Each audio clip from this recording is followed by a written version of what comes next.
Nagaya ang tropa ng ride sa DRT at syempre kasama iba pang kasama sa trabaho. Magandang umaga, araw nga pala ng Martes ngayon at papunta kami sa Barangay Bayabas, DRT Bulacan. Bihira lang kami magkasama-sama dahil busy lahat sa trabaho, kaya naman sinamantala na namin ang pagkakataong ito.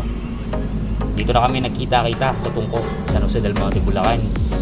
Alas 6 ng umaga ang usapan, pero alas 7 na ng umaga nandito pa rin kami. Alam niyo naman siguro pag Filipino time. Medyo maabot pa nga nang mag-take off kami, pero go pa rin dahil alam ko naman na di talaga lalakas ang ulan. 12 kami lahat, 6 na motor. Marami na akong titingnan, pero ang totoo, marami pa ang di nakasama.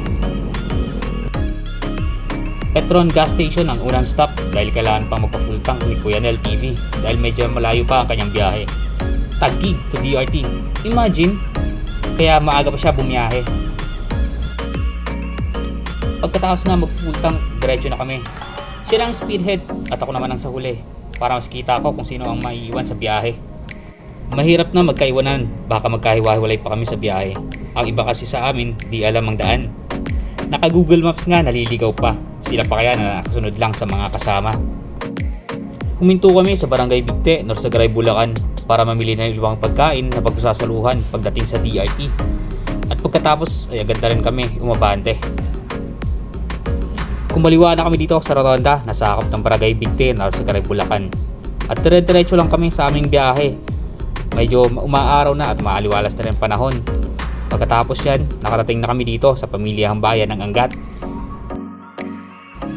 Medyo naging mabagal ang biyahe namin dito pagdating sa bayan ng Angat dahil medyo masikip ang daan. Sabayan pa ng mga naglalakihang truck na makakasabay mo sa kalsada. Diba? Mahirap na rin naman magkamote dahil alam mo na baka disgrasya pa ang abutin natin dito. Yan, naging maingat ang bawat isa sa amin. Yan, kumano na nga pala kami dito. Ito na yung papunta ng DRT.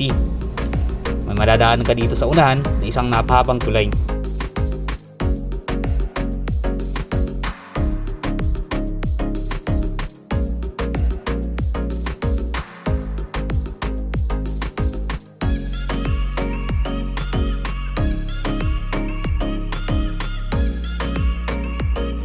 At maya-maya pa nga, nakarating na rin kami sa arko ng DRT. At syempre, as usual, katulad ng ibang mga rider, hihinto kami. Para alam niyo na, picture taking. Hindi mawawala yan pag nasa biyahe.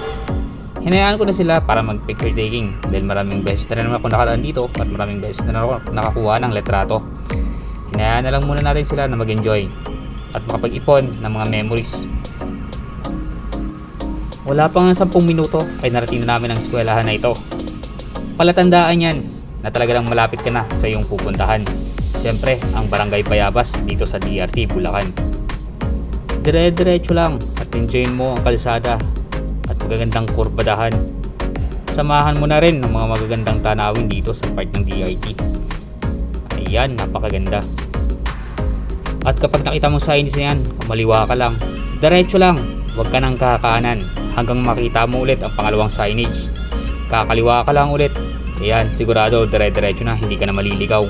Papunta na yan dito lang sa may barangay hall na sakop ng Barangay Bayabas, DRT, Bulacan. Ito na yung lugar na ating pupuntahan.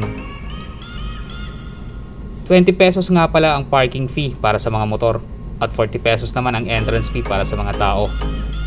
Pagdating mo nga dito, kailangan mo lang bayaran yung 60 pesos para sa parking at para sa tao. Pagkatapos nun, pwede ka na magtampisaw.